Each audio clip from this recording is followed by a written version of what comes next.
안녕하세요, 진시부동산입니다. 오늘은 1주택자의 리스크와 장점, 반대로 무주택자의 리스크와 장점을 비교 설명해 드리겠습니다.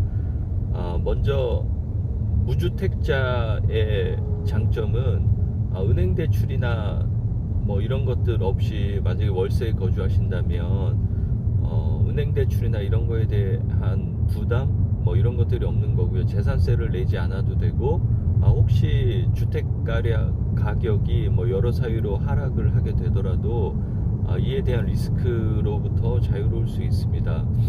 반대로 단점이라고 하면 자산 가격이 상승했을 때 여기에 대해서 방어할 수 있는 그 방법이 전혀 없게 되고요. 더불어 자산 가격 상승이나 뭐 M2 통화량의 증가로 인해서 인플레이션이 가파르게 올라갈 때는 여기에 대한 해칭 수단이 없게 되는 그런 리스크가 있습니다. 반대로 1주택자의 리스크라고 하면 은행담보대출을 대부분 받아서 구매를 하기 때문에 이자 비용을 계속 납부해야 된다는 그런 리스크가 분명히 있고요. 두 번째는 자산 가격이 급격히 금융위기나 뭐 여러가지 사유로 하락을 하게 되면 여기에 그대로 노출이 될 뿐만 아니라 레버리지까지 사용했다고 하면 그 위험은 뭐 배가가 되는 그런 리스크가 있습니다. 더불어 집을 가지고 있다면 재산세를 내야 될 수도 있고요. 그래서 뭐 말씀드린 것처럼 유주택자 뿐만 아니라 뭐 무주택자 모두 리스크도 있고 더불어 장점도 가지게 되는 포지션에 놓이게 됩니다. 근데 이제 뭐 여러 가지를 떠나서 자산 가격이라는 측면과 자산의 형성이라는 측면에서 무주택자와 1주택자를 한번 비교해서 설명드리도록 하겠습니다.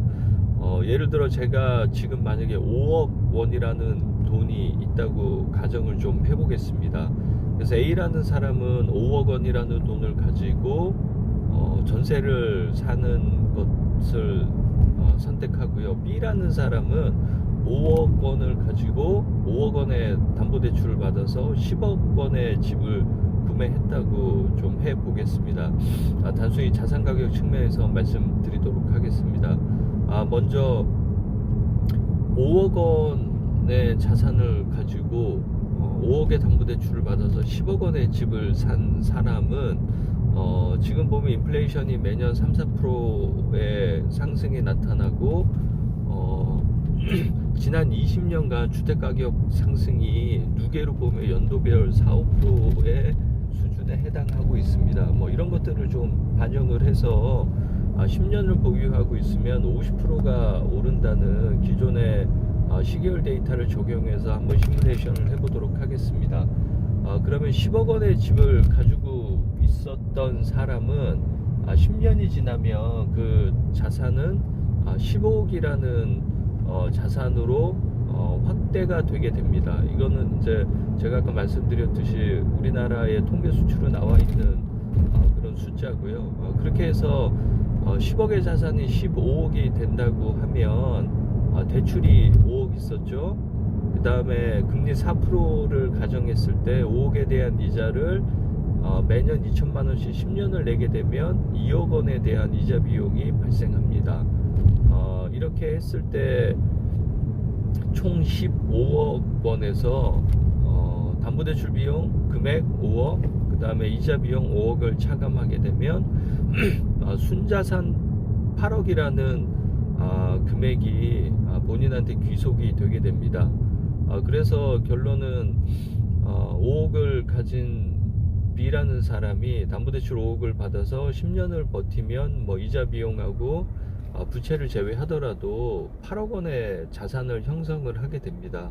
근데 반대로 전세를 선택한 사람은 10년 동안 자산 가격이 50% 올랐다는 것은 반대로 화폐의 가치는 거꾸로 50%가 떨어졌다는 얘기하고 동일합니다. 그래서 10년 전에 현금 5억 원은 10년 후에 2억 5천 정도의 가치를 나타내게 됩니다. 5억 원이 50% 하락했을 땐 2억 5천이 되는 계산이고요. 그래서 전세를 같은 5억 원에서 출발했지만 전세 10년을 선택한 사람은 10년 후에 본인의 자산은 2억 5천만 원으로 평가절하돼 있고, 반대로 담보대출을 받아서 1주택자의 삶을 선택한 사람은 10년 후에 본인의 순자산은 앞에서 설명드린 것처럼 8억으로 되어 있습니다. 그래서 8억 빼기 2억 5천을 해보면 결론적으로는 1주택자의 자산이 전세를 선택한 사람보다 약 5억 5천만 원 정도의 순자산이 더 확대되는 그런 결과를 가져오게 되어 있습니다.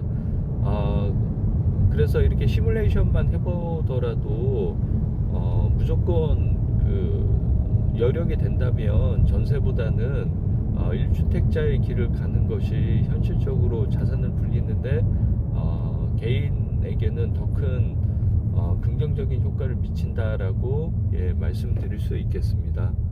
오늘은 1주택자와 무주택자의 리스크와 장점에 대해서 말씀드렸고요.